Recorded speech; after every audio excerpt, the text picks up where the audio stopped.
guy. My guy. What's happening, bud? Oh hell, bud. Just getting ready for this weekend, and hell, getting quite excited. I tell you what, It's gonna be a long weekend, man. man. Tell me about it. That's why I'm not coming to town until Saturday. I might have to slide on you early, man. I got some wedding business to handle Saturday. Not a wedding, but an open house.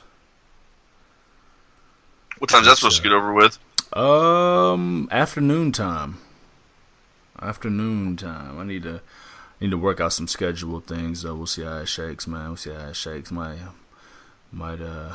chat about it off these waves. Right on. Yeah, I've got some shit I got to get done on Saturday when I get up there. I've got to fucking find a tuck shop or a place where I can find a suit jacket or get fitted for one or some shit. When's bro's wedding? October, but they need to know sizes here sooner than later. Okay. Yeah. I'm going to try to drag somebody with me. So. Drag some what? I'm going to try to drag somebody with me. So it'll be more fun. Yeah. What, to the wedding or for tuck shopping? Tuck shopping shit. I'm in the wedding, so I can't really bring anybody. I mean, I can bring people with me, but, like, you know what I'm saying? Yeah, I'll definitely have to talk to you off air. It's been a wild week, man. What's been going on, bro? Really reflective week. I mean, it's always a reflective week, but it's been a really reflective week, man. I think about often, right? Really often. I always get excited to do these, and we talk about it, every episode, how we get excited to do these. Yeah. And I think about the reasons we do it, right? And we've hammered a point home that wrestling is on the marquee, but this is not just a wrestling podcast. We do what this is. It's an examination of our friendship to our unlikely bond, considering we're on opposite ends of the spectrum, right?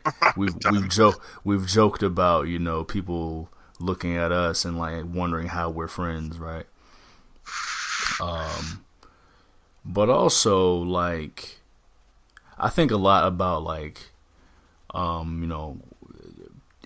how I'd be remembered, right? Yeah. Legacy. I think the same thing. Say it again. I think the same thing. Yeah, you know what I'm saying? Like, wonder. Yeah, like, because I always say, like, you can tell people who you are. You can say you're this, that, and the third, but if they don't see that, then that shit don't matter. It's just words. Yeah. Actions. Words out. And being good with words is one thing, but, like, action is important. So, I mean... Actually doing it. Yeah, so we've said and we say a lot of life things, and we say a lot of things that give insight into who we actually are as people. This is a diary. Yeah. This is a diary. I never really thought about it like that. Yeah. This is a diary. God forbid something happened. People can go to mixcloud.com/Juve or wherever else. Like, I've leaving behind podcasts and music and writings, right? Yeah. So earlier this week, the world lost, it's a disservice to just call him a rapper, but that's how he made his name initially. He was much more than that. We lost a legend in the making in Nipsey Hussle.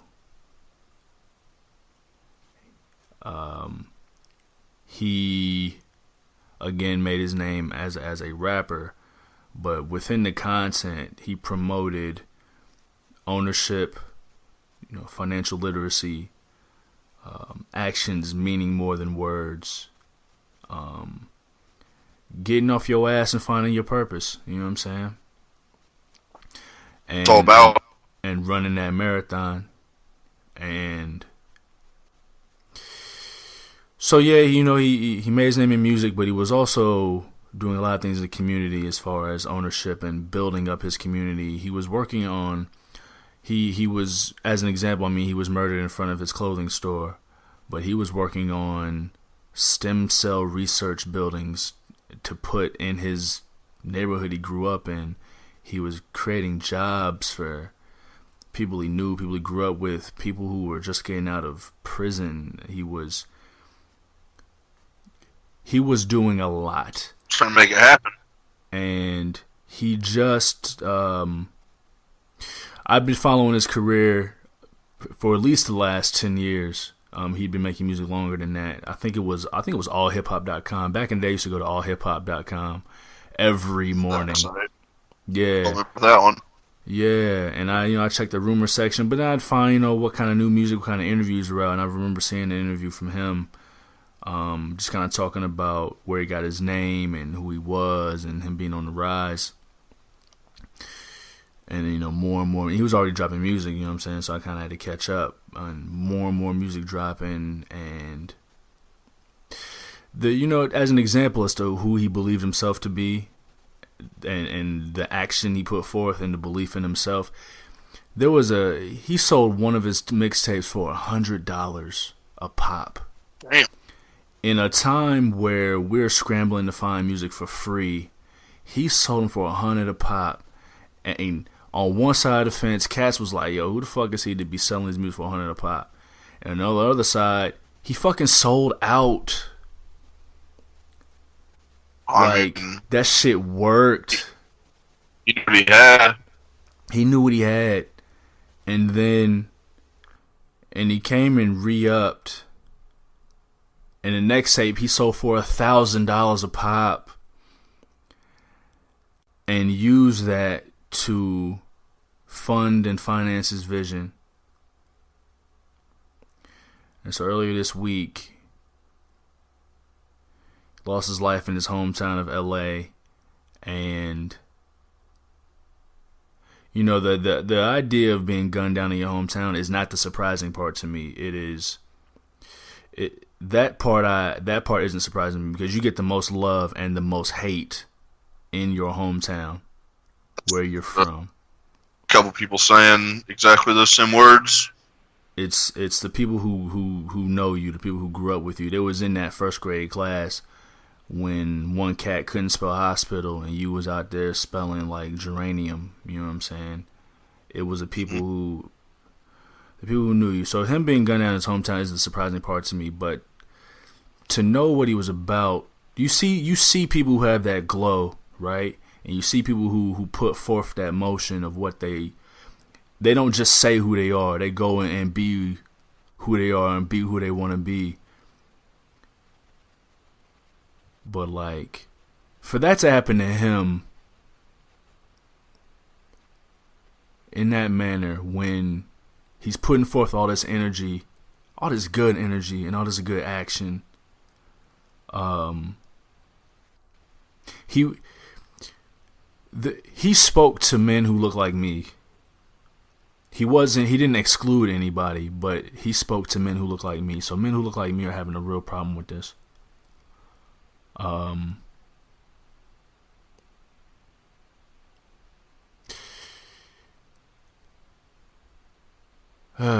don't know where to go next.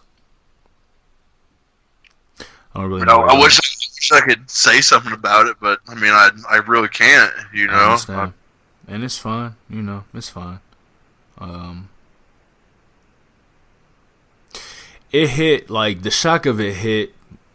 Lil Sis told me. And then I'm like, nah, man. And you go to social media and you see it. It's like, nah, man. We talked about how, when Roman Reigns announces leukemia, right? Yeah. And you could feel just the difference, because these are people we feel like even if we've never met them, you feel connected. You feel the message. You feel the energy. You feel the effort. Big time. Nipsey was on his way up, man. Yeah, I heard he was working on a documentary or some shit, He was. But I don't even want to separate one specific piece, because I say all the time we're not just one thing, so I don't want to separate one specific piece. But like, he was on the way up, man.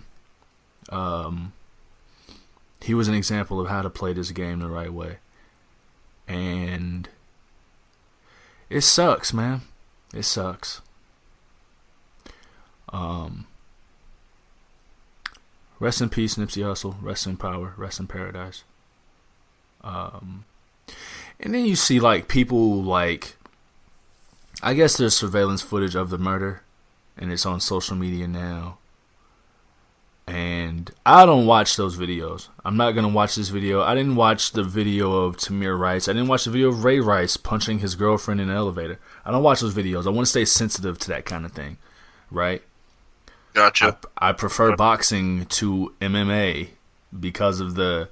Of course, I'll watch MMA, but like, there's a certain brutality aspect to it. It ain't for me. I'm not gonna judge nobody. It's for. I might judge you a little bit if you want to watch those videos. I'm not gonna judge you for MMA. There's just an aspect of brutality. You know what? It was a couple episodes ago. I teased talking about my last fight. I think I'm gonna tell. Huh? Yeah. I'm gonna tell the story. So in my age now, my ripe old age of 30, like, I'm at a point in my life where you either have pretty much had your last fight until like you got to fight Todd's dad at like the basketball game because he's talking slick. I thought it was America. Yeah, right. You know what I'm saying? Either that or you just a dude just be getting into fights. Like, there's no in between. You either just that dude who. Say it again.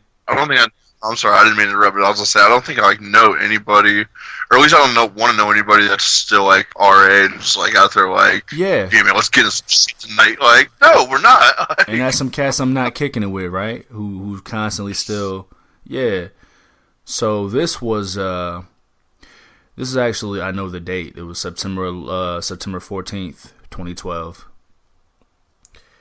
It happens to be my late aunt's birthday. Rest in peace, Vanessa. Around that time of my life, man, I was a bit heartbroken.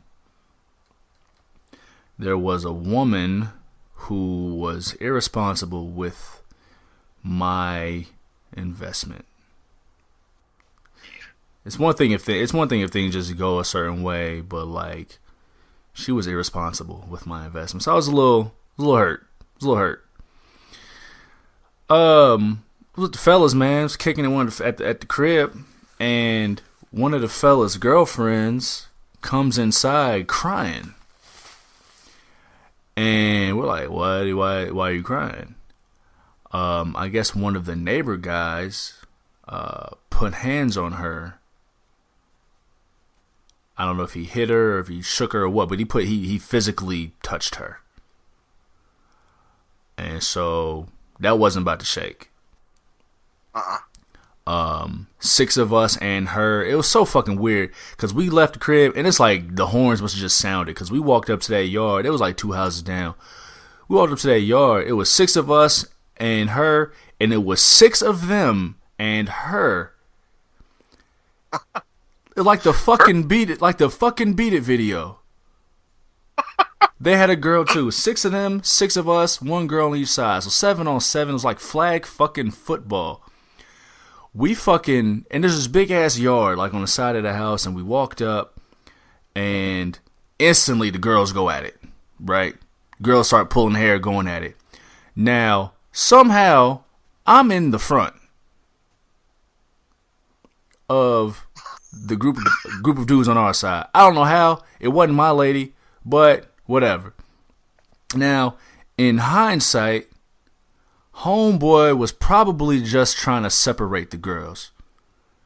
But between how my heart was feeling at the time and the reason why we were there, nah, homie, you made that sudden move. So guess who threw the first punch? You didn't. That motherfucker landed, and god damn it, it was a fucking brawl on the side of this house, man. 7-on-7.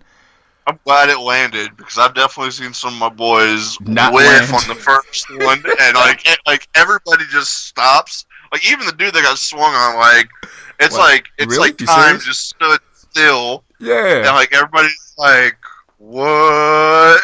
Mhm. Bro, I hit him with a right, motherfucker landed. It's scuffles everywhere. It fucking rained earlier that day, so like nice. me and old boy are tussling. What's up? Nice and muddy old wet fight. Yeah, it wasn't too muddy, but it was slippery, it was slick, and so we was tussling. Fight. Say it again. With no Red Dead Redemption 2 bar fight. No. It wasn't that bad. It wasn't that bad. We was tussling. We slipped in the grass, and I'm giving them hands. I did my thing. We all won our respective tussles. Now, you ever hang out with a dude you wouldn't normally hang with? You cool with him, but y'all don't really kick it like that. Well, there was a guy who was with us that day who we was cool with him, but we wasn't really kicking it like that. And somehow it's always that guy who's doing the most. He moves a little differently. So we were all leaving. Now look, man, I'm a sportsman. I know why I was there, but I'm a sportsman, right? I had to do what I had to do. I'm not the guy that goes over the top. Yeah. So we all about to leave, and dude I was tussling with was he was getting up. He was on his hands and knees, and the dude who came to kick it with us, dude we don't normally kick it with, he came and kicked dude in the side of his face. Ugh. After it was all done. After it was done. And They just doing show off. I felt so bad, man. I felt so bad, bro. I mean, yeah, it's completely unnecessary. Yeah. Completely Yeah, it's already done, bro. It was done. Like, what is you doing? Like, thanks for being here, whatever. It'd have been 6-on-5, but like, nah, man. I'm a sportsman, G. That's not how I move. No. So yeah, to tie it to the brutality aspect, like, it's just, yeah, it's not how I move, man.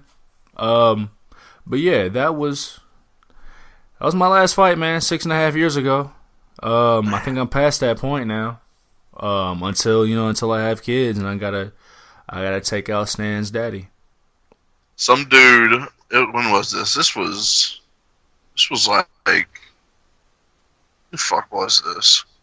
This was maybe like 6 months ago. We were in Champaign, and dude, I never ever hung out with. It's one of my buddies.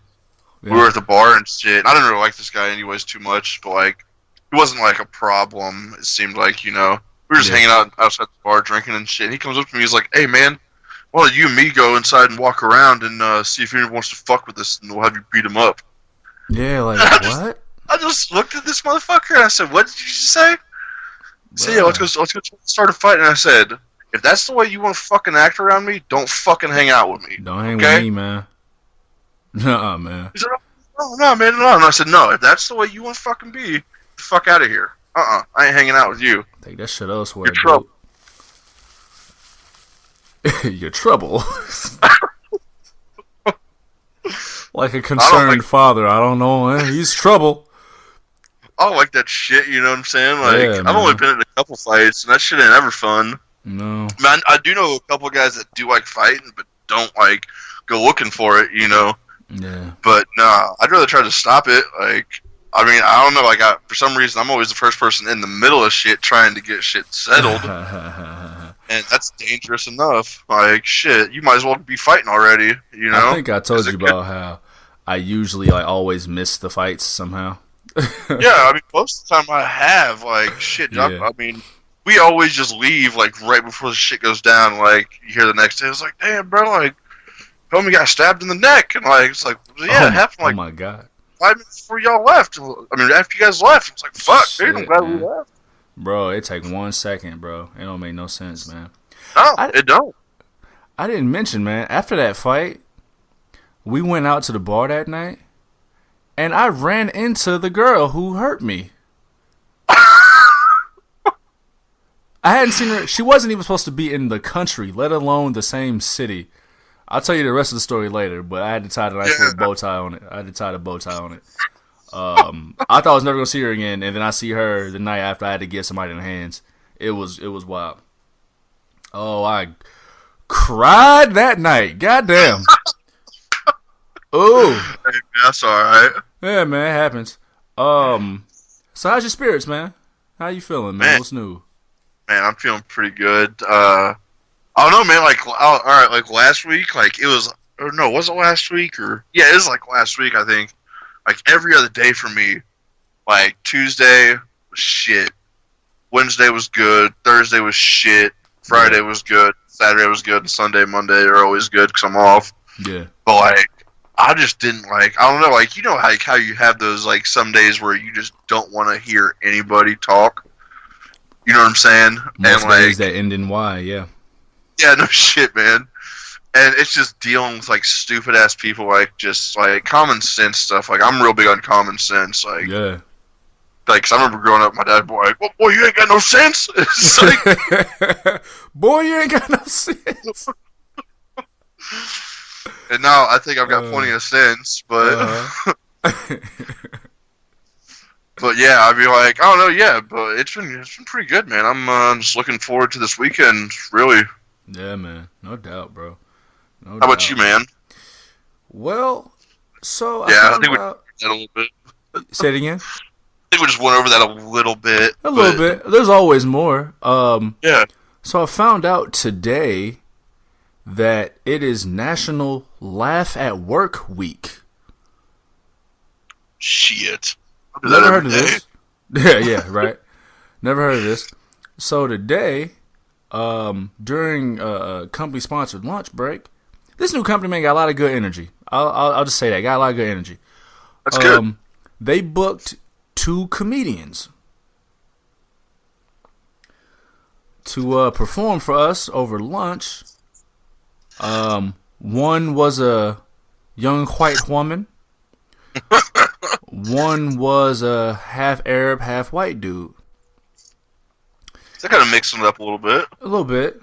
Now, the first woman, she opened up, the first person, the woman she opened up, she put concrete around my belief that white comedians aren't funny. I'm not gonna lie. She just, I was just sitting there, I was like, oh man, I wish Ren could be here. Like, man, I just wish Ren could see this right now. Like, I have to put him through this. Sunglasses on, like. Man, oh, my brim. I had my dad hat on because my haircut is tomorrow, not tonight. My brim was low. Yeah, man. But the second guy, half Arab, half white, he was good, man. He was good. He had some stories. He was good, man. Like, well, I mean, we're at work, right? So you think he might tone down some shit? No, he started out. So like the guy who booked him he's a head of HR. One of the guys HR. My man starts out saying, "Fuck you, Brad." I said, "Oh, it's about to be spicy. Yeah, let's go. Strap in. Oh, let me put my water down. Let's go." But he's half Arab, half white, and he spent most of his time, like, most of his set was him pointing out white people's bullshit, which I am always here for. Always here for that, especially as like the only young black male, and then I'm like one of 2 black males in the company, and I'm one of 3 black people total. I'm always here for that. Oh, yeah. Was anybody getting shook? I'm sure there was some. I'm sure somebody was shook. I wasn't. So I wasn't here for that. I was here for the comedy. I had a good time. I want to ask you this, Ren. What's up? As we talk about calling out white people's bullshit at work, are I'm thinking about some of your past gigs. I know where some of the places you work. Have you ever had black coworkers? Yes. Yes, I have. Yeah. It was at the old restaurant I worked at in Carbondale, and I worked with a few black dudes at the bar. Okay. You ever work with black women? Black women, yes, at the restaurant. Okay, same time. I think there was like 2 black ladies and like 3-4 black dudes. How old were they? They were older than us. Okay. And like 2 of them were about our age. Yeah. But they always hung out together. You know, they'd come to work together, they'd leave together. As will happen in these settings. So no young black women. No, not really, no. They were, like I said, and this was like, thinking back how long ago that was in Carbondale, that was like 5 or 6 years ago. Okay. Got you. Because, as I said, I'm the only young black male, right? I'm thinking about my past gigs now. I've been in sales for years now, right? And, like, interestingly enough, or maybe not interestingly, but maybe there's a pattern there tends to not be too many young black women hired in sales positions, at least the sales positions that I've worked in. But every time there is, me being a young black male, if there's a young black woman, Todd in accounting is definitely gonna say something along the lines of, "Hey, bro, what's up?" I mean, you guys seem to get along real well. Todd, I'm asking her how goddamn Outlook works. Stop fucking with me. Todd, shut the fuck up. Todd, shut the fuck up. There's always some goddamn, there's always somebody. If it's me and a young black woman and we aren't, fighting, we're getting along, there's always somebody thinking you guys should date. Todd, Chad, or Brad. Todd, Chad, and Brad. Oh, why don't you guys, why don't you date?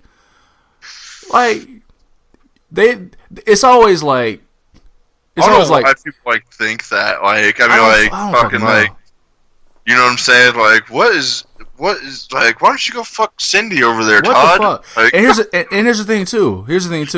They'll say it for they'll either say it for the young black woman or the conventionally unattractive white woman. They'll never say it for sexy ass Nicole.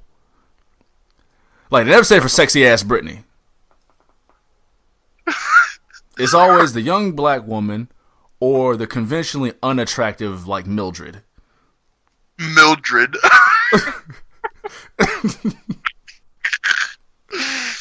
You and Agatha are getting along well.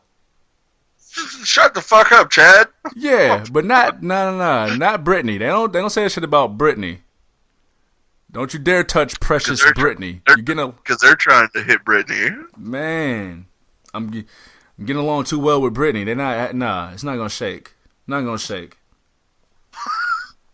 God damn, dude. Shit makes me ugh. I've never obviously I don't know, nobody's ever came up to me and like, "Hey, bro, what's up with you and her?" You know, yeah. But I've never had to deal with that, but like I said, I have worked with people of color and shit. You know what I'm saying? Mm-hmm. And they always hung out together. They'd always I'd see them out a couple times, at the bar, and even still, they'd all be hanging out together. They would never, I'm gonna have to take you to one of the meetings, man. Yeah. I'm gonna have to take you to one of the meetings, cause listen, man. People think we be over exaggerating this shit, but be the only young black dude anywhere. Be an upwardly mobile young black male.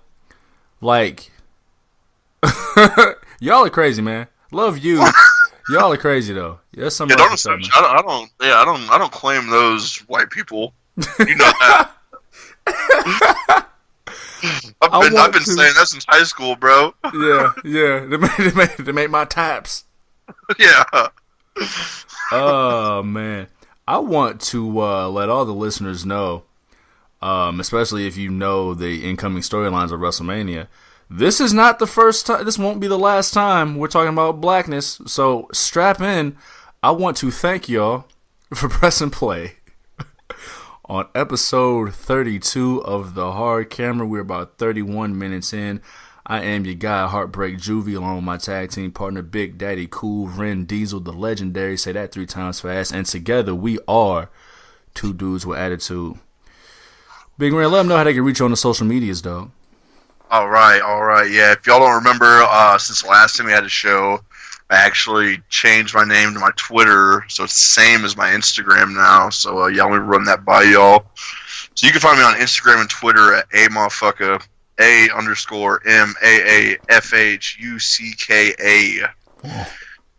then, so yeah, for Snapchat, you can find me on Snapchat at MoffedUp316, MAAFFHHDUP316. No doubt.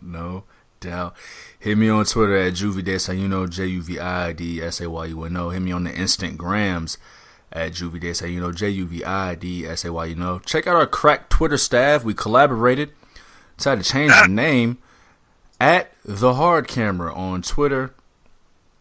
Give you our predictions, give you our live thoughts, our witty witticisms, what have you. Check out Facebook.com/Juve for articles and things I might be into as a young man.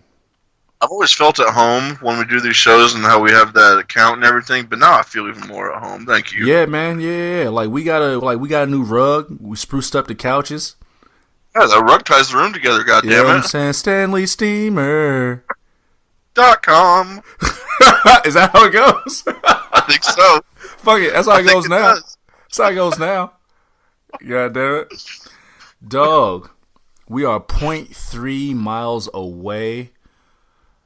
This last stretch of the road to Wrestlemania, dog. It's been a fucking pretty wild ride. It's been bumpy. Now, it's been bumpy. But I feel like we've had a lot of good moments more than we have bad. It's been some interesting moments, no doubt, man, no doubt. But on that road to WrestleMania, we got a quick little pit stop, man. Ooh, tell them. Quick little pit stop. Tell them.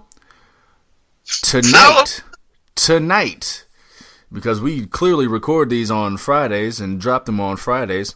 Tonight, NXT Takeover New York.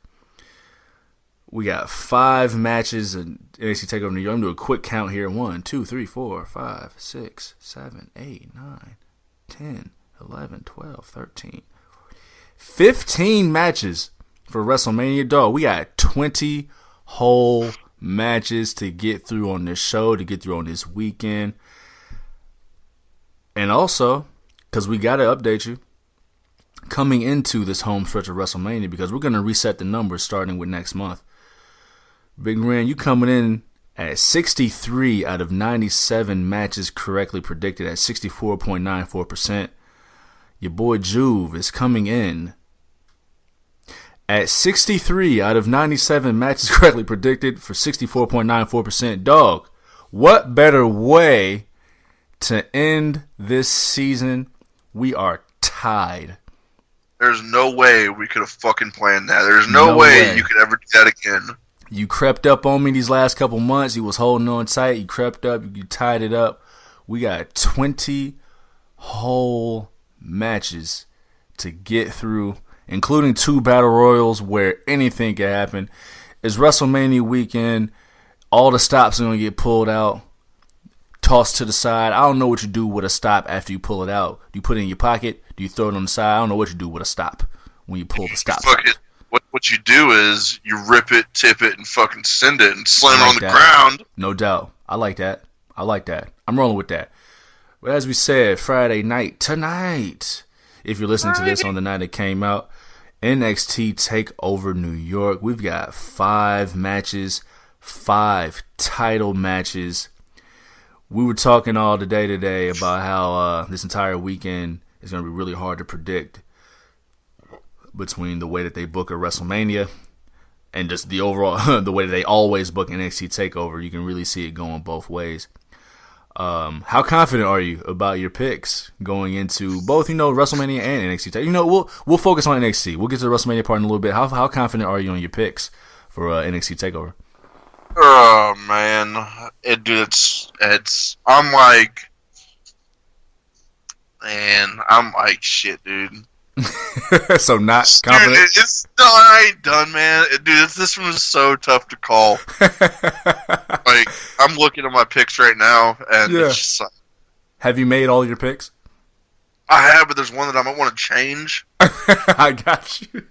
Maybe one or maybe two. Fuck, dude, I don't know. How about you, man? Like, I have all of my picks for both NXT and WrestleMania. I'm not gonna falter. I'm gonna talk through both sides, but I'm not gonna falter. I'm gonna stick with what I picked. I mean, I say that now. We got 20 matches to get through, so I say that now. What I got to. I'm rolling. You rolling? I love it, man. Let's get into it, man. This one, I feel like I'm gonna be saying this a lot between this show and the next show, but this one, I'm looking forward to. This one has a chance to steal the show, to steal the weekend. This one is going to be violent. For the NXT UK Championship, we've got the Bruiserweight Pete Dunne versus the man known as Walter. Just Walter. Walter. That's it. Big Walter. You know, man, I've seen clips of Walter's work. I'm not greatly familiar with him. I know the respect he's earned over the years. I've seen clips of his work, and I know, just the UK strong style. They water a little different over there, man. They a little different. Yeah. They a little different. You know what I'm saying? Let's go to the pub and drink a couple pints, and let's get into a fucking fight. And yeah, like those are the cats that like. That's want to hang out with. Unless you want to fight. That's the dude who like you cool with, but you don't be kicking all the time because he always be in the shit. That's the dude right there.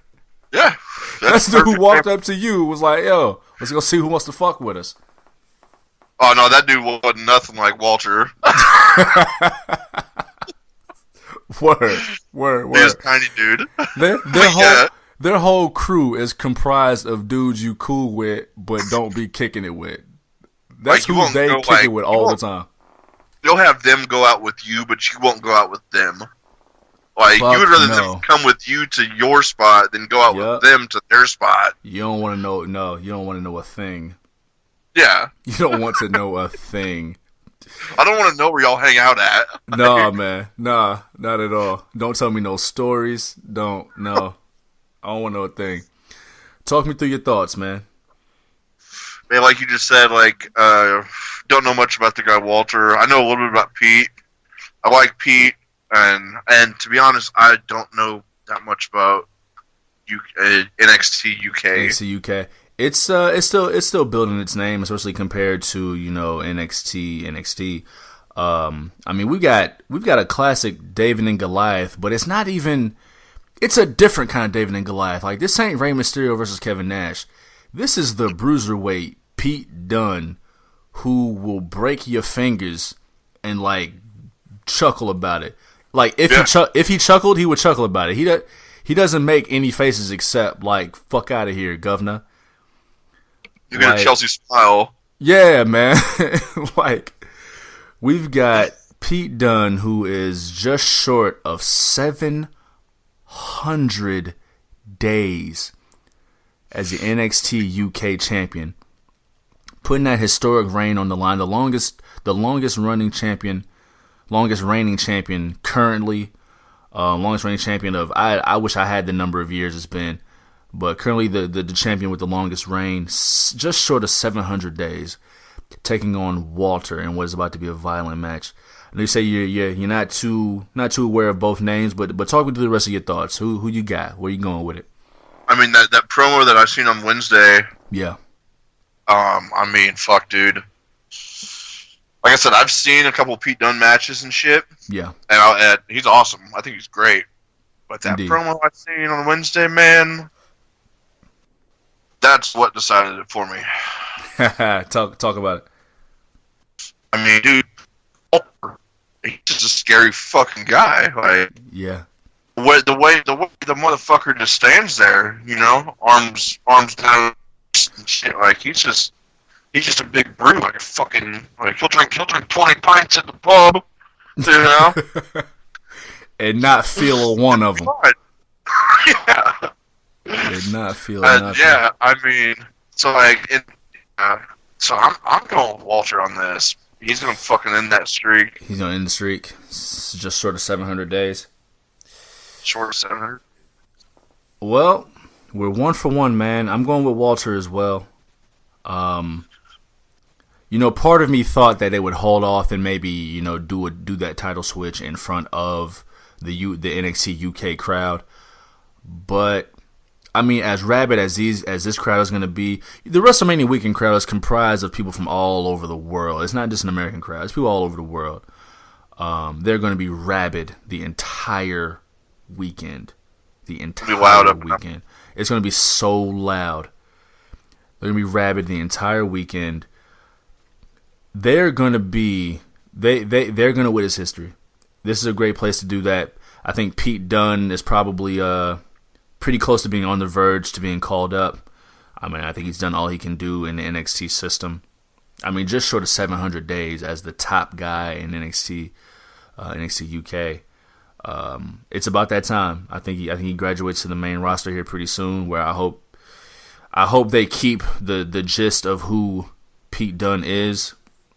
We speak often about being nervous about, you know, main roster debuts. I think Walter wins in a violent affair. They're going to tear it down. Pete Dunne is going to get that standing ovation at the end of the match. Both for his contributions to the match and also, I mean, just short of 700 days. I mean, there's a reason he's been the champion for this long and carrying that brand. Oh, yeah. So, yeah. We're both going with Walter. Both going with Walter. Absolutely. Feel like because I said this a little bit ago, I gotta say it again. Another chance, another match that could steal the show for the NXT North American Championship. We've got the Velveteen Dream versus the King of Bros, Matt Riddle. Bro, this one, bro. This one is tough. This might be the toughest one. I went back and forth on this one. I did. Yeah, this might be the toughest one of the whole goddamn card. Man, talk about it. I mean, fuck, dude. I mean, look at Matt Riddle. He's a fucking monster. He's fucking undefeated. Yeah, steamrolling. I mean, like I said before, like he's that bro at the party that's cool with you. Like he'll let you hit the drum when you walk away. I'm like, oh, this fucking scrub. You think he's shady? You think he's a little shady on the low? Hell yeah, dude. Yeah, man. Like he might spit in your drink or something. Like when you're not looking, you know. That is funny. That is funny. I mean, and you know he fucks around or used to fuck around. Like he's got a big old mushroom tattooed on his leg. Come on now.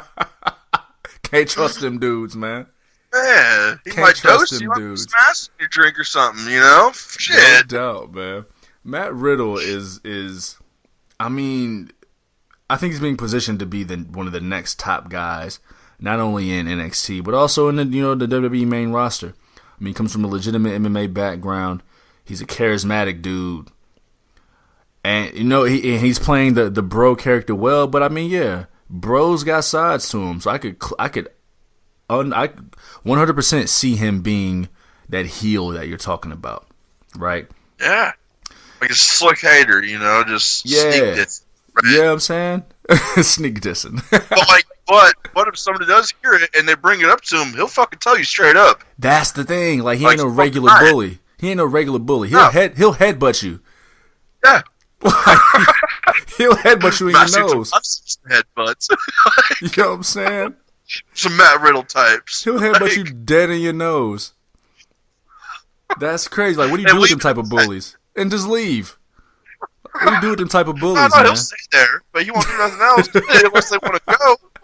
Right. You want to go? You want to go, bro? You want to go? Fuck. Like, I mean, there's one thing though that like he's still pretty new to the scene, I guess. If you would, I mean, call it like he's still pretty new to NXT and shit like that. And right. I think one thing that he could work on is his mic skills just a little bit. I hear you. But other than that, like, yeah, dude, I mean, he's bro. Bro. And then on the other side, you've got the Velveteen Dream. Prince meets Rick Rude. I love Dream. Love Dream, man. I'm wondering what his attire is going to be. I'm wondering what his entrance is going to be like. It's the Velveteen Dream, dog.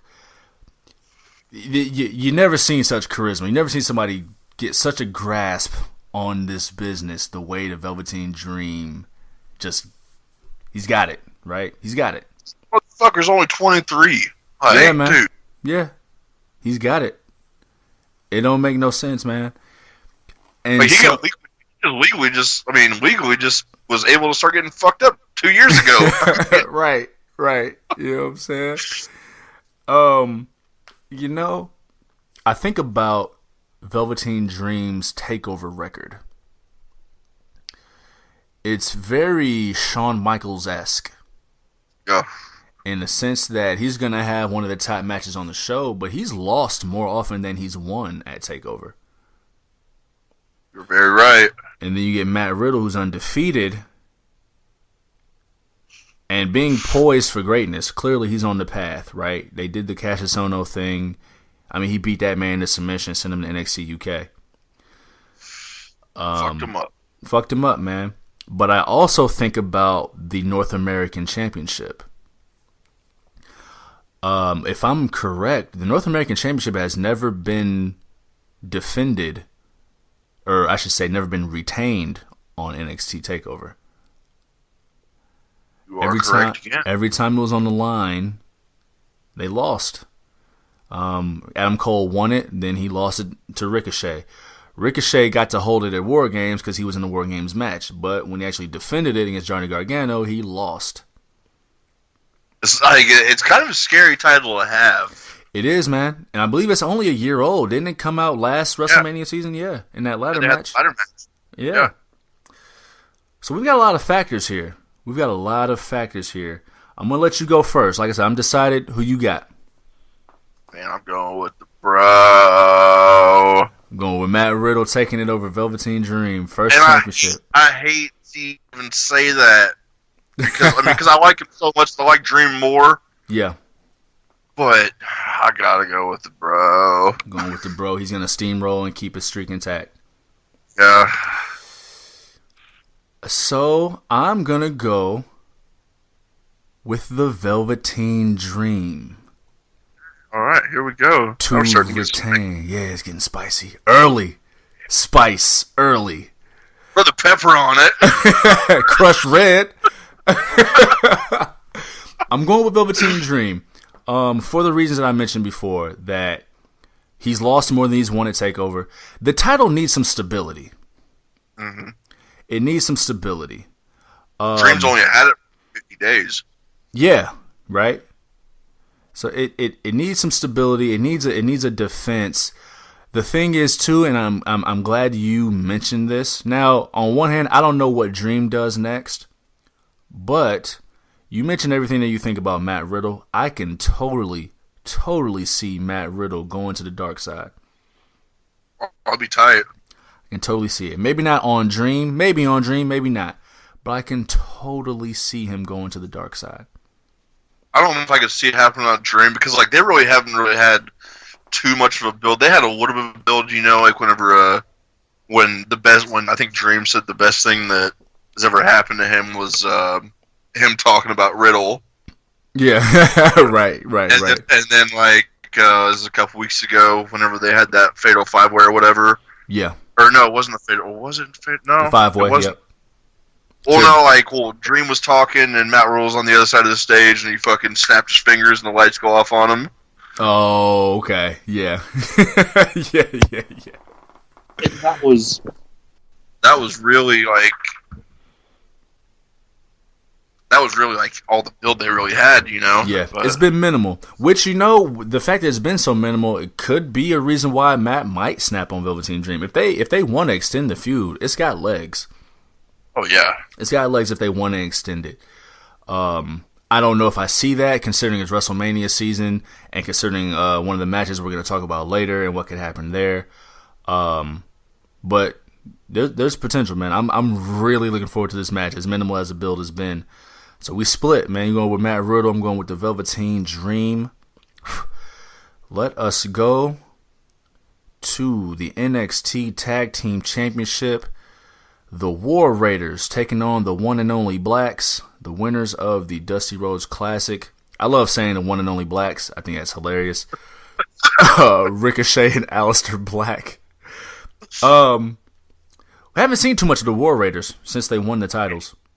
Yeah, that's pretty unfortunate. Yeah, I mean they were on Wednesday, and they did 2 back-to-back squash matches basically. Right.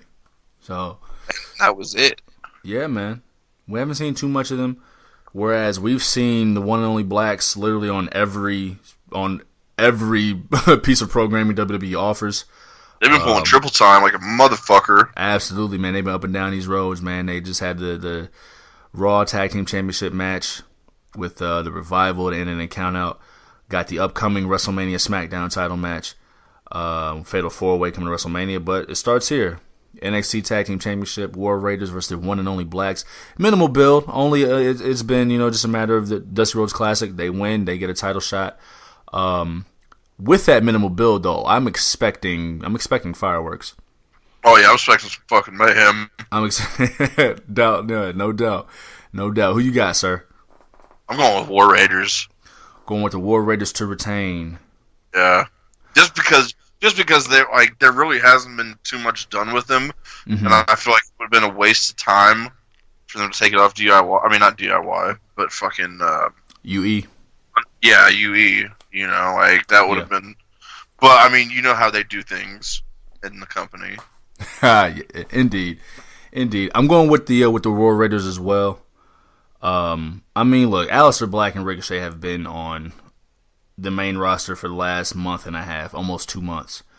I think this is a nice send off for both men. A nice way to for them to say bye, one last takeover. We'll talk more about them, so I'm going to save some of my thoughts for the WrestleMania portion of this show. But the War Raiders, they need a defense. The War Raiders are going to be in NXT for the long haul, at least for the foreseeable future. Let them get a good defense in. Let them, clear out that team to make room for, Forgotten Sons, the Street Profits, Lorcan and Birch, all the tag teams that are still in NXT looking for that next shot. So yeah, I'm going with the War Raiders as well in another barn burner. I'm gonna need 5 whole barns because they're all gonna get burned. Yeah, we're gonna burn the fuck down, buddy. Hell, buddy. For the NXT Women's Championship, we've got a fatal 4-way. We've got Shayna Baszler defending against Bianca Belair versus Io Shirai versus Kairi Sane. Holla at me, dog. This one's tough. Like said, this whole fucking card is one of the toughest cards I think I've ever had to predict. Yeah. And I mean, I really don't have too much to say about this one, unfortunately. But I'm going with Io. Going with Io Shirai. I am. So I initially was like, well, okay, this is a way for Shayna to win, or for Shayna to lose her title without being pinned, right? So move Shayna out of there.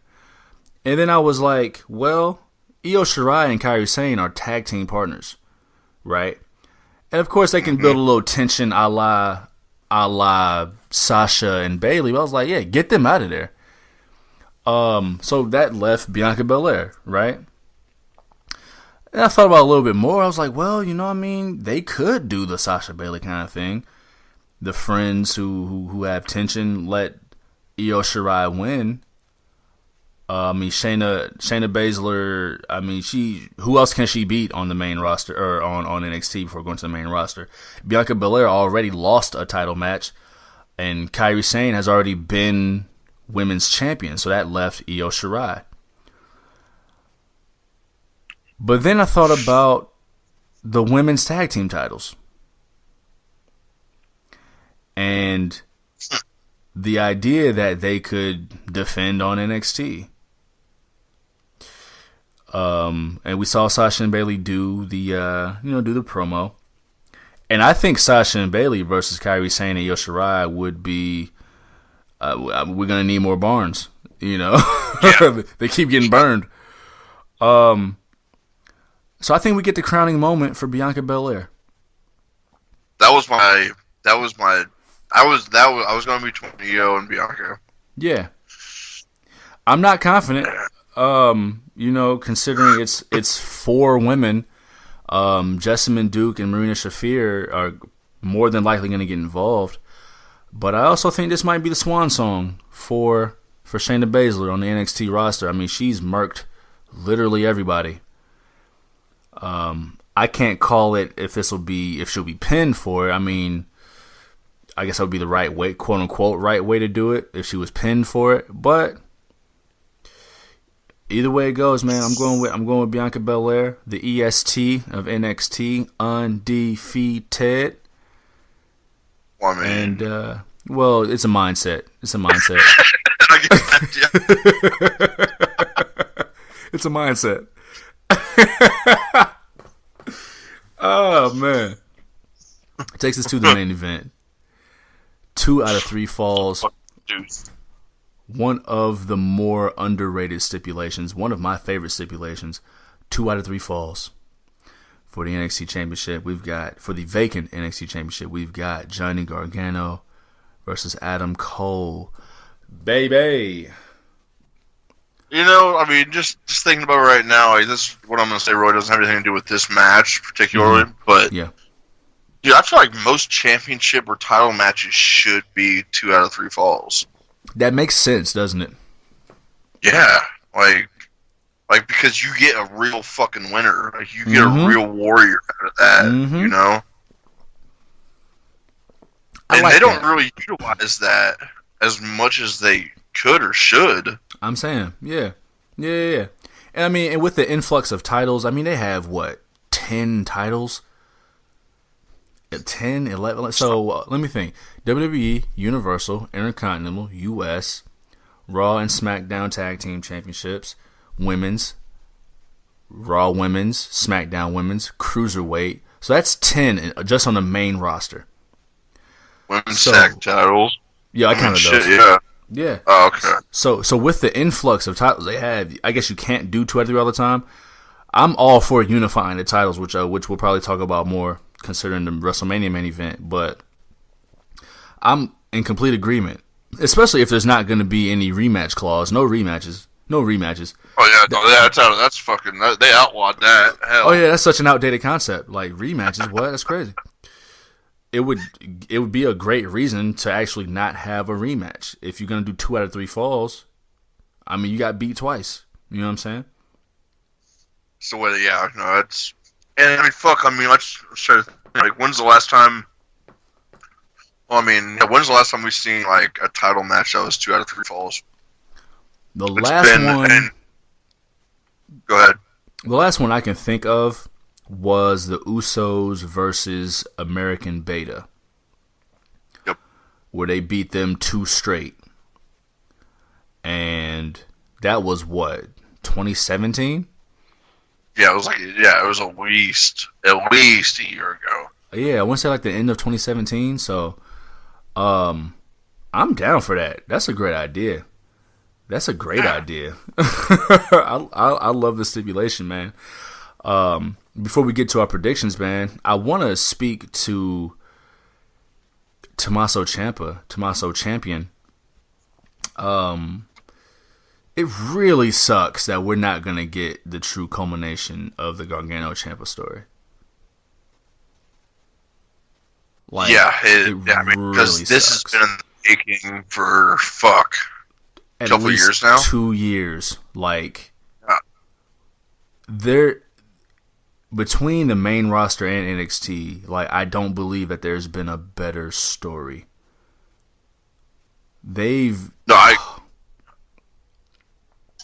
The highs and lows, the emotion of it all. Like, perfect story. And we're mere weeks away. And now I don't know if the injury was caused during whatever the fuck they were doing on Raw. But if they knew that he had this kind of issue, or that it could have been an issue, why did they have them in a match against Sheamus and Cesaro on SmackDown, against the Revival on Raw, especially knowing that this was the storyline going on? I mean, like, they might not have known how serious it was. I mean, I feel like there's a lot of factors that could have came into play for it, you know what I'm saying? But they could have definitely been a bit more careful about it. I mean, like, I don't necessarily know if any of those matches had anything to do with aggravating his neck anymore or anything like that, you know what I'm saying? I'm sure it couldn't have helped. No, I mean, fuck no. I mean, well, what it helped is, I mean, Vince fucking leaving him in NXT. Yeah. That would have helped. Yeah, and following the storylines that his son-in-law set in motion. Yeah. Ugh. And not going behind his back. Filthy. On the bright side, we're gonna get a really good match. Really good. Really, just really good. It's gonna be a long one. It's gonna be good. It's gonna be a good 30-minute match at least. I'm geeked, man. I'm dumb geeked. Like, this is gonna be. They're gonna get a lot of time. It's gonna be at MetLife too, isn't it? I'm pretty. Yeah, it's at MetLife, right? No, because that's the stadium. Is it in Barclays? Let me find out real quick. I'm gonna look that up too. I feel like it's in Barclays. Because I know they do the smaller, they couldn't call it Takeover Brooklyn because that's just what it is in Barclays. Oh, it's in Barclays. Shit. It's going to be huge. Man, about to be lit if the kids still say that. I think some of the kids do. I think they might have stopped. I think they do some stupid little thing now. It's like, eat! Like, I don't know what the fuck that means, but... Damn it. I know, it's tough. It's tough keeping up with these new fucking stupid ass trends. These whippersnappers snapping their whippers. I still say tight, you know? Hey, I say tight, but differently. Yeah, I know, like when you first started saying it, I was like, is he like saying like he's cool with it, or like he's not? I didn't ask about it. I just rolled with it, you know? I was ready to say it enough for me to, like, get the gist of how you were saying it. Yeah. Picked up the context. Tight. Yeah, I'm tight about that, and I'm like, it's cool, or like, it's like, no, like, after a while you kept on talking, I was like, okay, he wasn't about it. No, he definitely was not. He definitely was not cool with that. He definitely was not cool with it. He was definitely not cool with Todd. No, not at all. Todd, Andrew, and Chad. Brad. God. Jeez, man. Fucking Karen stole my chair at my desk. And I don't know why. Like, I got off work, and then I came to work the next day. When I left work, my chair was there. I go to work the next morning. I go to sit down. I'm like, oh, no, this ain't my chair. Like, it was. I got it set at a certain height. But the thing is, too, because I work at a desk all day, and I'm incredibly vain, I have some workout resistance bands. And I have them strapped. I'm laughing at this. I'm laughing at It's all Karen. good. Karen, yeah. I got them strapped to my seat. So, besides knowing that it just wasn't my chair, my damn resistance bands weren't there. So, please believe I walked up and down every aisle until I got my chair back. Was she sitting in it? She was not. So you snagged it, or you took back what was yours? I took the whole chair. Oh, yeah, that's what I'm saying, yeah. The whole chair. But what I'm I bugging wouldn't is, put a chair back. she's like 2 aisles and 6 rows away from me. I don't know what the fuck she had my chair for in the first place. She walked past one day and seen that shit. I was like, oh, It damn. felt deliberate. I was tight. It felt Hey, deliberate. you should have took your chair back and put hers somewhere else where she can't find it. Man. Well, that'd have been excessive. Oh, shit, it was excessive for her to take your shit. Yeah, I was tight. I don't know why she had it, but anyway, the proper usage of the word tight. One day, just nonchalant, ask her, "Did you take my chair?" That's the thing too. I still don't know half the names of the people in this goddamn first floor. That's the first floor, let alone the second floor. So I don't know. Damn. I don't know. I saw her laughing a little too hard at that unfunny white woman though. She was cackling, boy. She was cackling. I'm trying to think the people that I know named Karen. Yeah. And I only know one lady named Karen. And it was my old boss. My old boss. My old boss at the pizza place back home back in the day. And she seemed like the type of person that would laugh at unfunny, just stupid shit. Yeah, man. Yeah, man. Man, listen, Susan was not funny, man. I wish she was. I mean, I don't know if I know any Susans, and I don't think they'd be funny either. Dude, Jan blew it, man. Susan, Jan, and Karen. That's Fucking like the Brad, Chad, and Ad. Yeah, man. They blew it. Bro, I'm sorry, man. We're going to lose our entire white contingent fucking with me, man. Sorry, bro. They're about to kick you out. Nah, I don't care. That is funny, man. Let's get back to it, man. Johnny Gargano versus Adam Cole. Talk me through your thoughts, B. I don't know if fucking Gargano...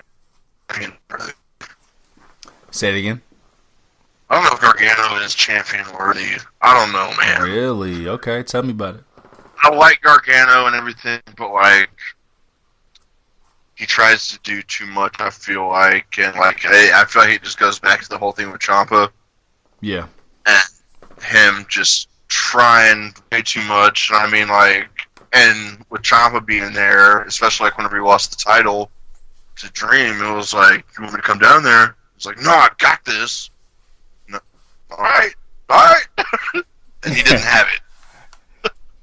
And Ciampa was just up with the Raptors, watching, shaking his God damn it, son. Right. And I mean, you look at Adam Cole. I mean, dude, that fucking fatal 5-way, holy shit, he stole it like a motherfucker. And it was awesome. Yeah. Adam, I don't know, dude, the whole I don't know. Have you ever seen the movie Point Break, the original Point Break with Patrick Swayze, Keanu Reeves, and Gary Busey? No, I didn't catch it. Okay, well, it's a bank robber movie. These dudes are surfers and shit, and it's rob banks, and the whole Undisputed Era just reminds me of that crew. Crew in Point Break. Just greasy ass surfer dudes that rob banks and party. Yeah. I feel you. That is funny. You know, I got a few ways of looking at this. Clearly, Gargano was gonna beat Ciampa for the title, right? Yeah. And so it sucks that he's not gonna be able to do that. So it's do you give him the championship anyway, or do you continue the downward spiral of Johnny Failure? Do you continue the Johnny Failure storyline? Maybe he loses because of interference from Undisputed Era, right? I mean, it's 4-on-1, so it'd be understandable. But do you keep snatching the rug out from under him, or do you give him that championship victory anyway? And then let's say you give him the championship victory. What does Adam Cole do next? Does the Era, because the Undisputed Era aren't booked, they haven't been booked in a while since the Dusty Rhodes Classic, do they go to the main roster? They're not exactly... I hope not. Well, for their sake, I hope not. They're not exactly... They're not Evolution, looks-wise. They can go in the ring, but I don't know if they would get the respect that they deserve on the main roster. And then let's say Adam Cole wins. Oh, go ahead, my bad. No, go ahead. Let's say Adam Cole wins. Now, I mean, the look of Adam Cole with the championship being flocked by his crew and them helping him keep the championship, there's possibilities there. There's mad possibilities there. But then what do you do with Johnny Gargano? He was going to go to the main roster, clearly, because he was teaming with Ciampa. But now that that's dead, do you put him on the main roster anyway? Does he stick in NXT to avenge his loss to Adam Cole? Let's say Adam Cole wins, and there's a feud that Adam Cole hasn't had. Yeah, but they dropped that whole storyline, though, whenever they fucking brought him up. Gargano and Ciampa. Yeah, they didn't care. Like, what the fuck? Like, last week, they were fucking about to be back at it again, fucking feuding like they never stopped. Yeah. And then, boom, they're fucking on the main roster like they're boys again. Right. Which made me believe that they were going to put them back in that tag team on the main roster. Oh, yeah, that's what I was saying. There's a feud that Adam Cole hasn't had yet that was teased but didn't actually happen. And I would love to see Adam Cole versus Velveteen Dream. I would love to see that. That would be tight. It would be tight. The good tight. Super tight. The good tight. You know what I'm saying? Dope. You know what I'm saying? So, in order for that to happen, one of them has to walk out without a title, right? That's if it happens. Maybe I'm just fantasy booking. Maybe I just want to see it happen. On the other hand, we talked about Matt Riddle. Yes. And Matt Riddle potentially going heel. Can't have too many heels. Well, we got too many baby faces is the problem. Thinking of the roster. I mean, the one and only blacks are leaving. Let's say Adam Cole wins. Who does he defend against? I mean, does he go back with Johnny Gargano? He'd have to face either Matt Riddle or Velveteen Dream, just virtue of them not being any other top baby faces left. I don't think they're ready for Keith Lee yet. Who else is on that babyface roster if Adam Cole wins? Nobody. And hell, if Johnny Gargano wins, who does he take on?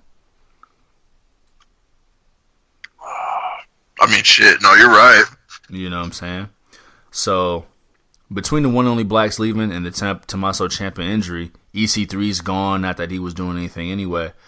I know Shane Strickland is coming. Shane Strickland is on the way.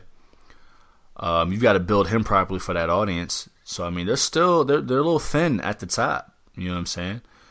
They'll make it right. I'm not concerned, but I don't quite see the possibilities because I don't have the farm system in front of me. So it's just me thinking out loud. Who takes it, man? Who is the new NXT champion? Adam Cole, baby. Oh, Adam Cole.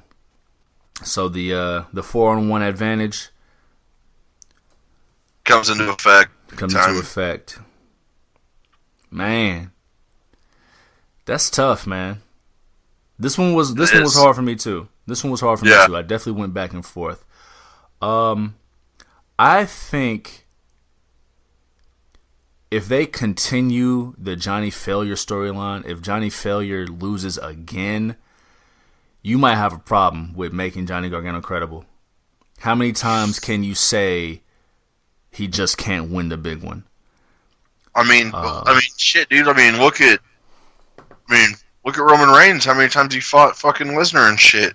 You know, it's not as big as Johnny Failure. It's a little different because of the continuity of NXT and the storytelling style of NXT. Like, Reigns, he lost at Mania, but the way it was built, like, he shouldn't have lost at Mania. So everybody saw that, right? And then he speared Lesnar through that cage and, like, kind of won, but they just didn't call it, right? Yeah. And then he finally won at SummerSlam in a bit of a convoluted mess with Braun Strowman, right? But Johnny Gargano has just straight up lost. So you think Johnny takes it? I'm going to go with Johnny Gargano. I think they're going to stick with the plan of Johnny Gargano finally becoming NXT champion, even though it won't feel the same because it wasn't over Tommaso Ciampa. But I think they'll find a way. I think because they've already teased the 4-on-1 beatdown, right? They already teased it. So maybe he overcomes it somehow. That's going to be really hard. Do you think they pick up right where they left off when Ciampa comes back? I have no it's idea. It's a long ways to call. It's so far away. But it'd be such a great feud to waste. Yeah. And I mean, I know it wasn't, that was nobody's fault or anything like that. You know what I'm saying? But goddamn, they fucked it off by, for one, not sticking the storyline, and within this, it's 1 and 2. They didn't stick the storyline because they forced them to the main roster in a panic move because Vince didn't know how to combat declining ratings. That is true. So I mean, had they just stayed with the course, and maybe he was working hurt. A lot of superstars work hurt, but had they just stayed the course, they'd have been fine. They'd have been fine. You're right. So, I'm looking over our NXT card. Yeah, it hurts. It hurts a little bit, and I'm only fairly confident because I could definitely make a case for both sides. But I'm looking over our NXT card. We agreed that there will be a new UK champion, and we agreed that the War Raiders will keep the tag team championship. We did both agree that there'll be a new NXT Women's champion, but we went different ways with it. And we split the other 3, man. I'm really looking forward to this takeover, man.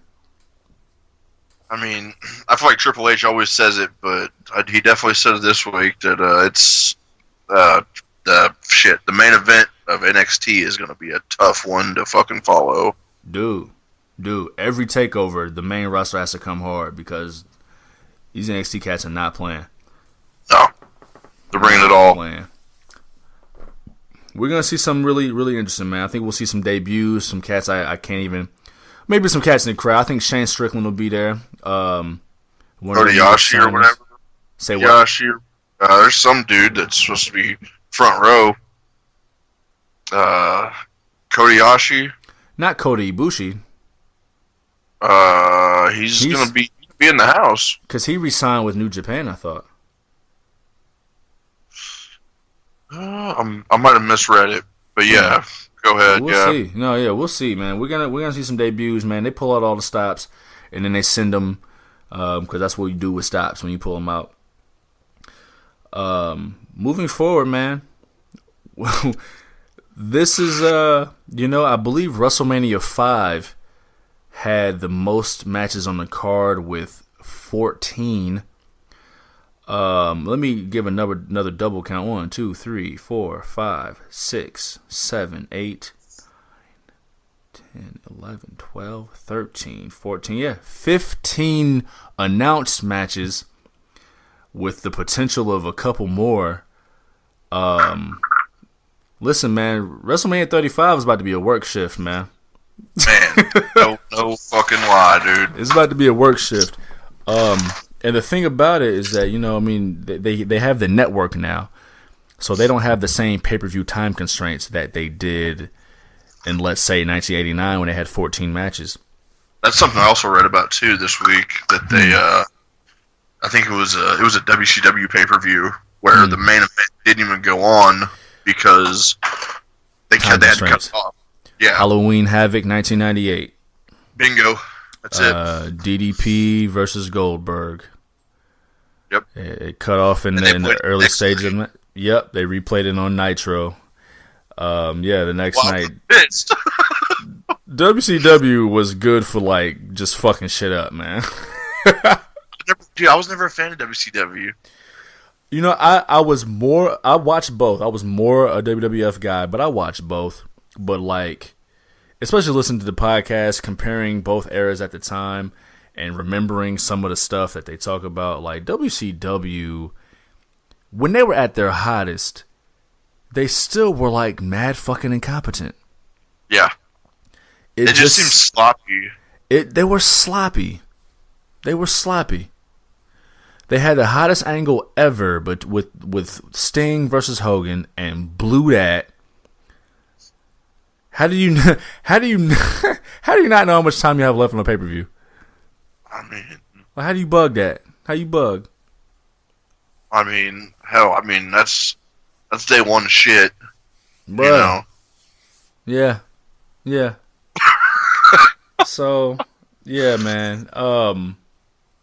But yeah, to get to the point, you know, they've got all this time on the network, and I still feel like we're gonna get a few like rushed matches that aren't gonna get a lot of time when they deserve. Because listen, this card on paper is crazy. Yeah, we've got crazy some matches. It is a WrestleMania worthy card, but I don't think we're gonna get a lot of time for all of them. The ones that deserve more time, and we're gonna touch on all of them. Pause one by one. For some shit that shouldn't take as long, man. But people that are in it, yeah, want the more time. You know, and we'll talk about that a little bit. Facts. I'm already know where you're going. You know, yeah, I was about to say, you know where I'm going. I already know where you're going. So let's start out with it, man. I'm sure this will be on the pre-show, the kickoff show. My apologies. For the Cruiserweight Championship, we've got Buddy Murphy versus Tony Nese. Tony Nese, the winner of the number one contenders tournament, to face Buddy Murphy at WrestleMania. Now, the limited backstory that I do know, Tony Nese is being portrayed as, you know, Buddy Murphy's training partner. He knows the most about Buddy Murphy, but Buddy Murphy is the juggernaut bitch. So, how you see it going? Well, I mean, right there, what you just said is more than I even knew about it. Yeah. So, yeah, like I said, I mean, and I think I've been saying this since day one, but still need to watch 205. I know. Yeah. I know. But, I mean, yeah, from what you just said, though, I'm going with Buddy Murphy, and just, I had already picked Buddy Murphy, but what you just said made me feel even better about it, that's his training partner. He's gonna pull some shit out of his ass that Tony ain't ever seen before. True. I taught you everything you know, but not everything I know. Bingo. I feel you. And we say it. We literally say it every time we have a cruiserweight title match that we need to catch more 205 live. But Buddy Murphy, again, being 2018's most improved player. I mean, coming from the doldrums of the old Blake and Murphy NXT tag team, he shed the weight legitimately. Got a shot on 205 live to rejuvenate his career, and he's been cruiserweight champ just under 6 months. You know, winning it at the Super Showdown in Australia.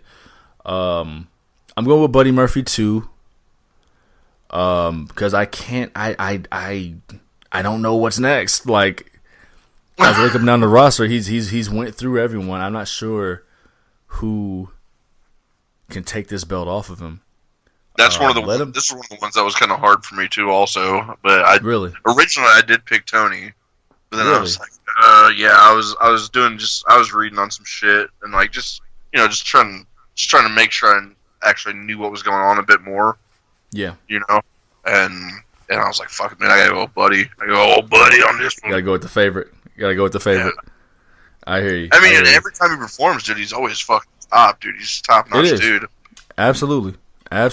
So I mean, yeah, let him continue to hold strong, you know? Let him continue to be the guy on top. So we'll see what kind of resetting they do after WrestleMania. But yeah, we both got Buddy Murphy in a sleeper. I imagine the match will be good. The 205 live cruiserweight title matches are always decent to spectacular. So, absolutely. So let's go with the second annual Women's Battle Royal, formerly the Fabulous Moolah Battle Royal. I had to get that up out of there ASAP. And now just the Women's Battle Royal. They could have called this like the Sensational Sherry Battle Royal, maybe. Who else was a notable woman in WWE history? The Trish Stratus, I guess. Well, See, I'm trying to think of words I go with, like notable. Yeah. Like, you know. I know. I'm drawing a blank. Yeah, the Wendy Richter Battle Royal. Sable Spectacular. I mean, hey, spicy. The Sable Show. I mean, hell, I don't know. I remember that Raw though. I know you do. Man, Sable was special, but you know who was specialer? Who's that? Sunny. She's doing the most right now. She's been doing the most for about the last 15 years. Yes, hell. We don't keep it a bean. She's been doing the most for the last about 20 years. But when Sunny was on, when Sunny was the most downloaded woman on AOL back when AOL was a thing. Listen. All eight years of me. I was 8 years old. Oh. All 8 years of me would have gave Sunny everything I could. I don't even know if you can say that. I guess you can still say that because it's not like she said she would have gave it to all 8 years of me. It's me saying I would have gave her my 8 years. So yeah, all third grade of me, man. You don't listen. Work first. What's up? Let me do my homework. Hey, right. Let me do my spelling class work real quick. Grammar class. And we're gonna get real grammatical real quick. Filthy. Who you Yeah. Talk me through this women's battle royal, man. They've announced a lot of names. There's only 13 of them announced so far. Yeah. So it was kind of tough, And who they announced? So let's run through it. So Lana, Asuka, Naomi, Dana Brooke, Mandy, Sonya, Dana Brooke, probably Mickie James. We haven't seen Alicia Fox since she got Arn Anderson fired. Yeah, I don't think we will see her for a while. Yeah, it might be tough. I'm guessing some NXT superstars. Maybe some NXT UK superstars. We're like 10 right now with just the randoms like the NXT and shit. And we stretching. Damn, we stretching. Yeah. It's a struggle. Talk me through it, man. You know what? And I hate to even put it this way. It's not like they make it matter. Like there ain't no stakes. You know what I'm saying? Nobody gets a push. But I've got to pick though. I mean, I was going through the roster of it and everything, and it took me a couple go throughs just thinking about it, But I'm going with Sonya Deville. Okay, I like that in you. Why Sonya Deville? I could even I mean, she hasn't really had a shot yet. I mean, I think she had a title match. She might have had a title match on SmackDown, a month ago, maybe. Yeah. But, I mean, I don't know. I kind of feel like Mandy Rose is kind of overshadowing her a little bit, We might see that get into play. Sonya Deville might eliminate Mandy Rose. And you know what? She's blonde, curvy, with a set of J's. And that's always going to... Not that she's not talented. I would never say that. And I hate qualifying my statements because it makes me sound pussy. But she's blonde, curvy, with a set of J's. I mean... That's always going to be more marketable. That's what we see, That's what's on the TV in front of us when we're watching this shit. Fact. And I don't mind it, I don't mind it at all. I'm right there with Corey Graves, Hey, man. But hey, listen, man. Never mind. All fair. Go ahead. Yeah. Carmella's in the battle royal too, right? Yeah. I wasn't trying to be funny. Everybody had that on that. Yeah, no shit. Everybody, did you see that 18 fucking person mixed tag match they had? That bullshit on SmackDown. I saw a little bit of it. Man, get the fuck out of that, dude. That's weak writing. It was a little sloppy. A little sloppy. I see them all coming out. I was like, "What the fuck is going on?" And we got an 18-person mixed tag match. And I'm like, "What?" A little sloppy. Do they try to rebuild Asuka through this battle royal? I mean, they gave her the little fake win on Tuesday, throwing Jeff Hardy over the top. Man, that I feel so bad for Asuka. Yeah, yeah, which we'll get to more later on, but yeah, that's rough. that's super rough. I feel bad for Asuka, but I also feel bad for like the entire SmackDown Women's division. Very true. 4-way that they canceled. Yeah. Yeah, exactly. The fact that they've overlooked them literally since Becky Asuka at Royal Rumble, like they've done really nothing. I mean, yeah, look, Mandy Rose took a really good spin kick to the face, but like they've been overlooked for months now. So I do feel a little bad. You going with Sonya Deville? Correct. Now I will say this. I was lucky enough / dope enough / lucky enough to correctly predict last year's Battle Royal winner in Naomi. Okay. But I'm trash, man. I don't know. This pick, the person I picked, I'm fake confident in because I think they see big things in her. But the things I think they see in her, they would show that on the actual main show. We haven't seen none of that. I'm going with Lacey Evans. See, that was my first pick. Yeah, I was like, dude, no way. She hasn't been announced. She hasn't been announced yet, and I'm much more confident that she'll just walk out during WrestleMania versus like do something in the Battle Royal. Like I almost want to change my pick and just like put them all in a hat and just pull a name out. But you know what? Damn it, I'm gonna go with Lacey Evans.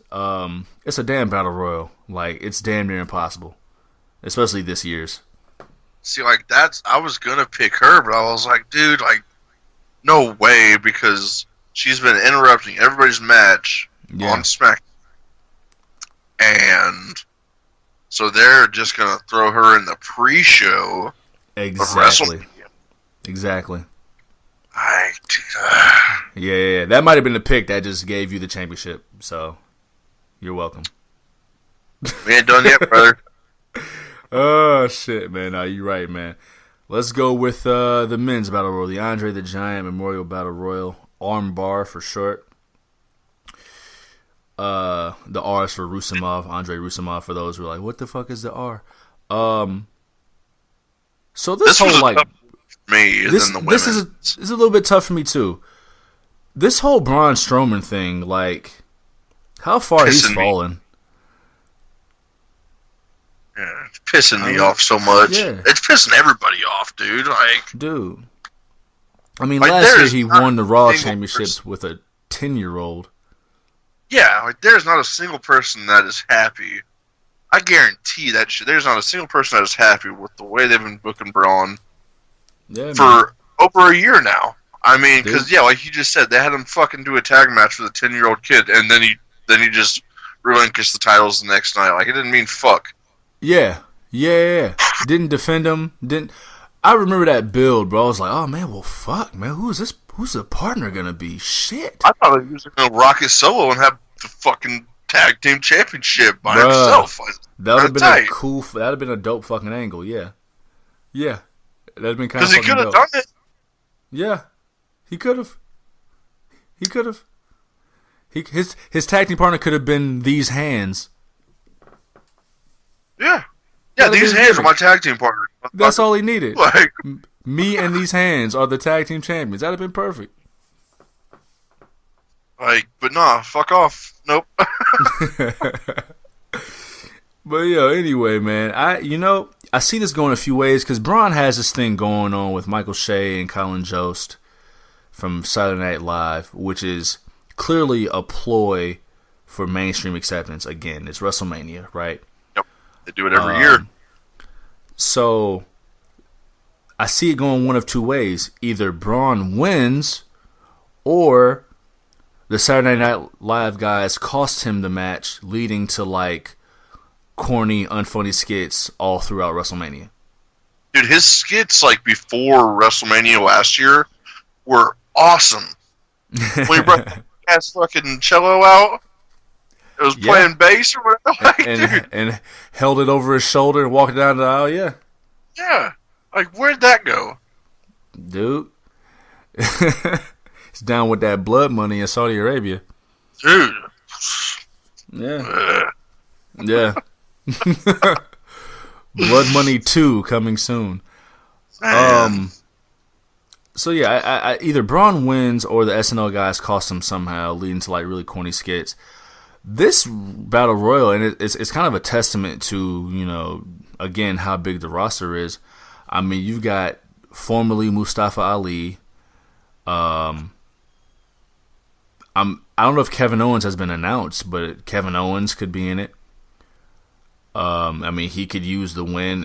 We talked. I think it might have been the Royal Rumble podcast. It was a few episodes ago. We talked about Kevin Owens and about how they should wait until after WrestleMania to even bring him back. They really should have.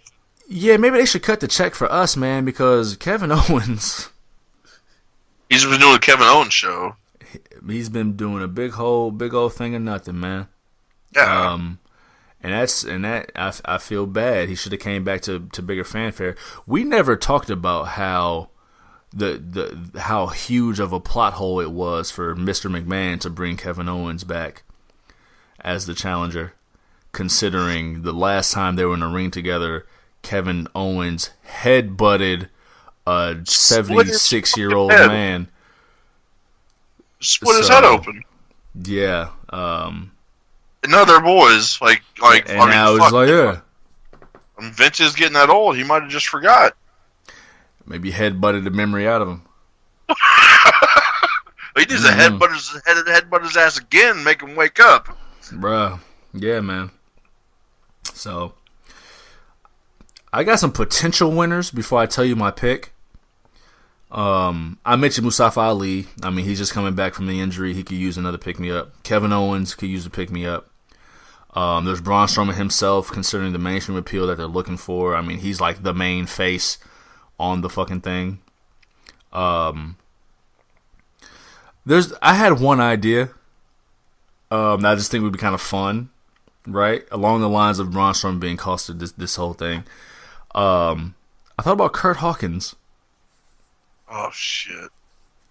I thought about Kurt Hawkins. Well, I mean, he might have a match. I know you've heard about it. I did. He wants to challenge the Revival, with Zack Ryder for the Raw Tag Team Championships. Then that could happen. They got nothing but space, nothing but time. It's not like they care about the Revival. We talked about that too. But I think there's something poetic in the fact that he's lost 600 matches in a row, and the one that he wins is a fluke over Braun Strowman in the Battle Royal. If Kurt Hawkins does win that motherfucker, he won't be in the ring the whole time. Yeah, no, right. No fucking way. Right. Because, I mean, it's a fucking joke of a Battle Royal anyway. Matt Hardy won last year, and nobody remembers that. I was trying to think who won last year. Thanks for reminding me. See? You know what I'm saying? It's not like it's something that they actually, like, put actual prestige in. We didn't didn't hear about the Women's Battle Royal until this week. You know what I'm saying? There's only 13 people announced for that one right now. So yeah. So, hell. Hell, man. Hell. Dango. So, Dango bullshit. Yeah. So talk me through it, man. Who's your what are your thoughts, man? Who's your pick? Tell me what you're thinking. I'm going Braun, man. Like, he's got to. Going Braun. Yeah, just because, like, I mean, like, they haven't done a fucking thing with the man, and yeah, they gotta know we're pissed. And gotta give him that. I feel you. If anything, I mean, like, give him that. And I feel bad because the way I'm even saying that makes him sound like he's going out or something, you know? Just give him that. Because you guys have been fucking him along for so long. I feel you, man. Especially, I mean, the fact that he's doing so much with these SNL guys, it's hard to overlook, right? It's really hard to overlook. But to me, the fact he's doing with the SNL guys, you can imagine that this is going to be on the pre-show, right? Yeah. So you can't not have Braun Strowman on the main show, and you can't not have the SNL guys on the main show. They're in New York. I know they did the thing with Gronk, but I mean, it's a little different. That was years ago. That was a few years ago. I forgot Mojo Rawley won the Andre the Giant Battle Royal. God damn. Yeah, because Gronk copped the ball. Yeah. Gotta been there. Damn, this Battle Royal on me shit. I think Braun loses. I'm not confident because it's a Battle Royal and because he's been the most hyped name. But I think he loses and leads to like really corny, unfunny skits throughout the night to where he finally gets those guys or something happens. I could definitely. Yeah, and the thing is too, I'm always leery of I'm always leery of picking a guy who just won a Battle Royal. He's the greatest Royal Rumble winner from last year. Yeah. I don't know how much that shit counts. I don't know how much that shit counts or matters, but I'm always really leery of picking guys when they just won a Battle Royal recently enough to be remembered. So I'm going to go with this pick. My plan for him, I imagine there's going to be a shakeup coming soon. Let him win this. Go over to Raw. Let him work some magic with one of the winners I'm going to pick later on.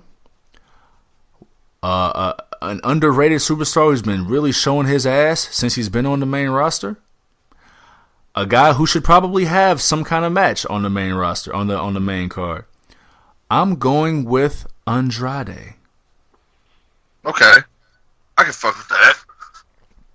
I don't even really know why. Hell, whenever he first came to SmackDown, dude, he was on fire. Yeah, he was. Putting on matches with AJ Styles. And the ball on him. They shit the bed. Yeah. Yeah. Andrade wins. Yeah, right. Let him get some new scenery over on Raw. I'll if I remember. Actually, I will remember because we're gonna talk about this match next. We'll let him go over to Raw and make some magic with one of the cats I've got picked up next. So let's go right into it, man. For the Intercontinental Championship, we got the champion, Bobby Lashley. My man, the big man. He looks like money. He smells like money. Bobby Lashley. I wish, and whenever Leo first came out with Bobby, I hated that motherfucker. But now that it's not as loud, I miss it. They did take away the mic, man. I'm kind of tight. Bobby Lashley versus Finn Balor. They were on Raw last week, and in Washington D.C., right? Yeah. This is how I kind of feel like I'm not sure the words. Leo Rush is from Washington D.C. And they had him hop on the mic and diss Washington D.C. in the corniest way ever. In the corniest way ever. I mean, they don't want him to be able to come home? They made that man say something about we're going to have a party in New York because it sure as hell won't be in Washington, D.C. I'm like, dude, your shirt says D.C. Dominate and collect. It says D.C. Like, why? They took his vest away. They took his vest away. Not you know the me, vest. Man. Son. Son, not the vest, son. This may be the most unnecessary Demon King appearance since Baron Corbin. Yeah, I mean, like, there's no... That meme you sent me, man. Yeah. Said it all. I might have to put it on the Instagram comments. There's a meme of, for those who haven't seen it, there's a meme of Beth Phoenix holding open the middle rope for Natalya, and it says, good reasons to use the demon, or good reasons for a demon appearance. And then there's Natalya using the bottom rope. And it says, Finn Balor. I'll put it in the Instagram comments for those not visual enough. Listen, Finn Balor has already beaten Bobby Lashley and a partner twice. He beat Bobby Lashley and Lio Rush to win the Intercontinental title. He beat Bobby Lashley and Jinder Mahal to get a shot at the title. What's he need a demon for? Don't. He He don't. doesn't at all. It's WrestleMania. I get it. So? He'd have been better served to use the demon last year in the Intercontinental title triple threat match versus this year. Never seen no shit like that. Doing it just for fun. Just doing it for fun. He got to sit in that makeup chair. For all them hours. For all them hours. All them hours. Bruh. Yeah, I would not be happy. I'm assuming you're picking Finn Balor. Correct. I am as well. Again, we talked about being so many matches and matches not getting a lot of time. This has the potential to be better than they're going to let it be. But Finn Balor being the Demon King at WrestleMania, he's about to blow through Bobby Lashley. Yeah. It won't even really be that competitive. The spectacle is going to be the entrance and the celebration. The match isn't going to last that long. I'm going to go ahead and say it's going to be a 8.5 minute match. Oh. Pushing it, I think. Yeah, you gave it about 4.5 extra minutes. Do you think they're going to bury Bobby like that? Dude, it's WrestleMania. Finn Balor is going to be the Demon King. I mean, less than a year ago, Bobby Lashley was going one-on-one in main events with Roman Reigns. I don't think they see it in Bobby Lashley like that. I really don't think they see it like that. I mean, I was waiting, whenever Bobby came back, I was waiting on Bobby and Lesnar, but we never... Yeah, nah. got it. Nah. I mean, fuck, it's just two big-ass dudes, you know? I mean, like... Right. Shit, but... Nope. And there's a story there. It's just not a WWE story there. That's what it comes down to. Yeah. But, yeah, no. Finn's about to get Bobby Lashley up out of there. Lio Rush is about to get a little bit of comeuppance, too. Yeah, man. New Intercontinental Champion. Two-time Intercontinental Champion. Finn Within Balor. like a month and a half. Yeah, within a month and a half. That's where I was going next, though, because I almost did forget. Let Andrade win the Battle Royal, get switched over to Raw. Let him put on some clinics with Finn Balor over the Intercontinental title. That'd be very fun. Yeah, let him get give him some new scenery. Go over there, fuck with Finn. You know what I'm saying? Put on some clinics real quick. You know what I mean? Clearly he got it in him. And Finn ain't NXT Finn no more. So shit. Moving on. He's not. Moving on. For the U.S. Championship, we've got Samoan Joseph versus Mysterious Raymond. Talk to me, dog. I mean, is Ray going to make it? That's a great question. Like, because That's a great they question. fucked that all up on fucking Raw. I mean, how the fuck... Okay, so on Monday Night Raw this past week, it was supposed to be Kurt Angle and Rey Mysterio. That was the match that was supposed to be on Monday Night Raw. Was that last week's Raw, or? It was this past Monday, yes. This past Monday was Ray versus Baron Corbin. It was supposed to be... Okay, well, no. The match was supposed to happen. They announced it the week before. I do remember that. Yeah, I do remember that. Because I know it was Angle AJ on SmackDown. Right. But yeah, go ahead. And it was supposed to be Kirk Angle and Raymond on Monday. And they just completely fucked it off. We're not going to do this. We're going to go ahead and do Raymond and Corbin. Yeah. Corn Cob. And he got injured. Yeah. So, I mean, he could still go. on Sunday. I mean, I hope so. Like Sunday is going to be the day that if he's going to be able to go, which I hope he still go. But I mean, either way, I wasn't picking Raymond. Sorry. This is another one of those where give it some time. This could be really, really good. But it being on this card, it's got the feel of a filler match with like a dope rematch on SmackDown later this week with a little more time. I agree. Yeah, exactly. We talked about the North American title needs some stability. I think all of their titles with America in the name just need a little more stability. Let Samoa Joe hold this for a while. Give us some credibility. Let Joe run wild, man.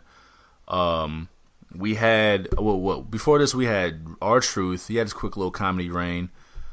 We had that'd actually be really funny if R-Truth won the Battle Royal. Like I almost want to change my pick. Anyway, say what? I didn't even think about that. Yeah, like I almost want to change my pick. That's crazy. He wouldn't even know where he was. He wouldn't even know where he was. No, dude. Oh my god, I could totally see him saying like he won the Battle Royal and now he wants to face the champion at WrestleMania. What? I could totally see that. What? Do I want to change up? Yo, but they haven't done shit with R-Truth either lately. They haven't. After that, I mean, after he lost the title, they had a rematch or two. Damn, man, I almost want to switch up. Cena. I almost want to switch up. That's crazy. What was I going to say? We're both dumb for that. Yeah, we wild. So R-Truth, I'm gonna be so sick on Sunday. I love it. And we both lose this, so fuck it. So sick. So R-Truth had his quick little reign. Nakamura was U.S. champ for a while in a very uneventful reign. Let Samoa Joe hold on to it, man. Let him run through some baby faces and add some more credibility to the United States title. Do it for America. Do it for 9/11. Make it mean something. You know? So, again, another short match where, given more time, it could be something. We'll get the dope rematch on SmackDown. But Samoa Joe over Mysterious Raymond. Sorry, Raymond. Sorry, dog. Let me make sure I chronicle your picks correctly. This match was just announced this past Tuesday after an 8-man tag for the SmackDown Tag Team Championship. We've got the Usos versus The Bar versus Nakarusev versus the one and only Blacks. This was a tough one for me. I hear you. By sheer numbers, at the very least. I went back and forth on this one. Mm-hmm. And, I mean, like, it's so hard to even, like, talk about what's going on with this match just because there's so many fuckers in it, you know? Yeah. Or at least for me, it is. Yeah. I mean, like we said earlier in the show, fucking the Blacks, they've been doing triple time. You know, they've been doing the NXT. one and only Blacks. They've been doing NXT, Raw, and SmackDown, just going fucking hard, going 100 miles an hour every fucking night. Bring it all on the fucking table. And, I mean, and the Usos, fuck, man. The Usos, dude, what more can you say about the Usos? They're fucking awesome. I wish I knew more words. The shit they pulled against fucking Xavier Woods last week or 2 weeks ago on SmackDown when they forfeited. Like, I was nervous when they came. I was like, fuck, it's over. And they're like, nah, Oos, Kofi in the match. Oos, like, yes, dude, that's dude, fuck yeah, man. That was amazing. That was the coolest shit ever. Super facts. And then fucking Alexa goes and pulls that shit. I guess over to the Yeah. match or whatever, yada yada yada. So you're fighting the same people you just fought on SmackDown Right. Sunday. Like, man. Yeah, man. Yeah, man. Then and Rusev and Shinsuke, they haven't really done much, and they're not even supposed to be a fucking tag team anymore after that first night. He did say at one time, yeah. This one time.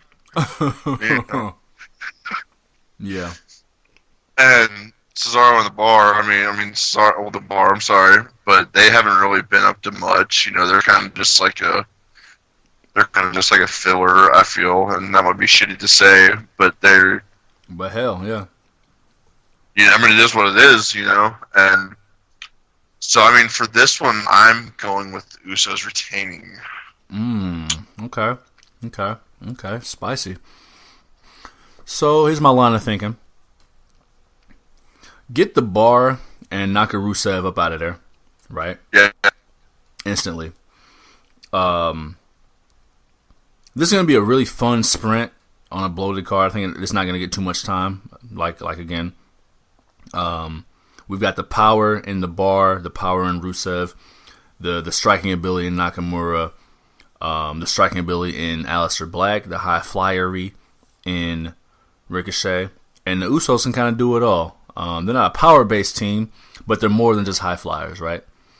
So you got a good balance here. You got a really good balance between the teams here.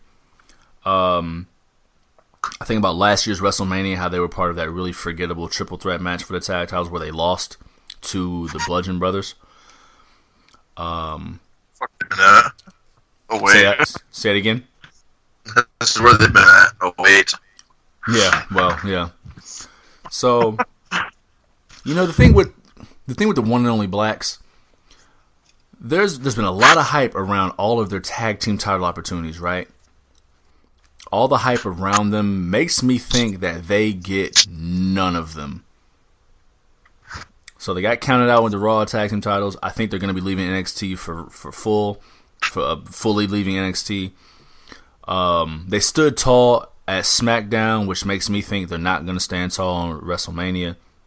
The thing is, they're only teaming because it's like, hey, we're the new guys from NXT, so we have to team together, right?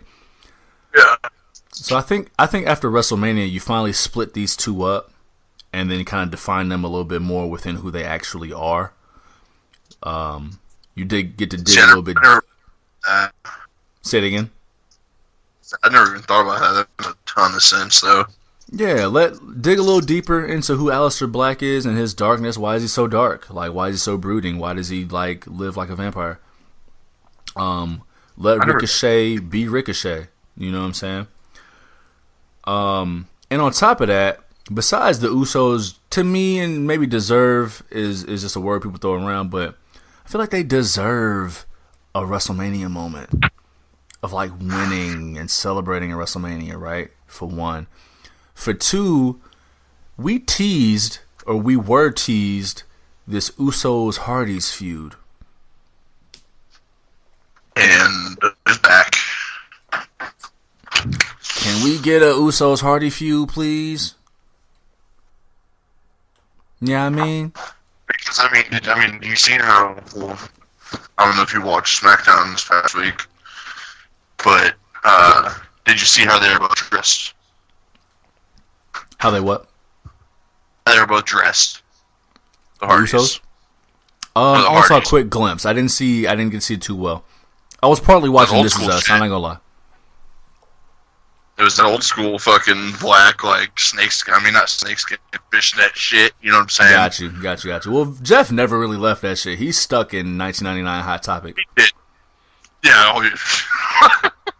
Hot Topic. But yeah, they kind of brought that back a little bit, and I think I read online somewhere, it was just somebody that commented, I was like, fuck, looks like we have the new Mick Foley, the guy that plays 3 different characters all at once, talking about Matt Hardy. I did see that, yeah. I actually saw that too. Yeah. Nice. To put it short, and I'm not all the way confident, but I'm a little confident, I'm going with the Usos as well. Going with the Usos, dog.